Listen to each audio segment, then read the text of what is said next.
Cette vidéo fait depuis quelques jours le tour de la toile. Aminata Ondo, la présidente de l'Ascorine, est montée au créneau contre ce qu'elle qualifie d'erreur médicale ou de négligence du personnel soignant. Car pour elle, les erreurs médicales sont avant tout une situation vécue dans sa famille. Ascorine est née, comme je le dis souvent, suite à une opération ratée à la CNSS, à l'époque Jeanne Ebory, sur ma fille.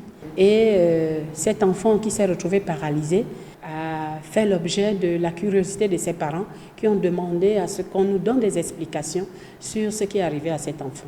Mais identifier des erreurs médicales, cela nécessite une expertise technique. Comment procède alors Ascorine pour pointer tel ou tel cas comme relevant d'une erreur ou négligence médicale? Lorsqu'on parle de l'erreur médicale aussi, il faut dire que dans l'erreur médicale, il y a aussi le faux diagnostic. On peut vous donner un diagnostic qui ne correspond pas à votre pathologie. Beaucoup de patients évacués à l'étranger, quand ils partent, on leur dit « mais qui vous a fait ça? Vous ne souffrez pas de telle maladie, pourquoi on vous a attribué tel traitement ?» Mais ce traitement qu'on vous donne peut entraîner la mort ou peut compliquer la santé du patient. Ça, c'est une erreur.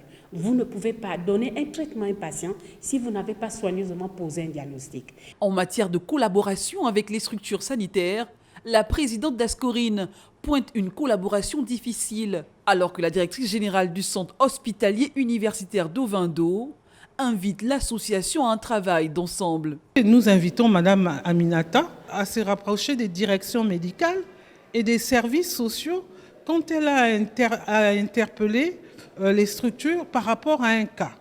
Et nous le faisons régulièrement, nous menons les enquêtes, le service social est là.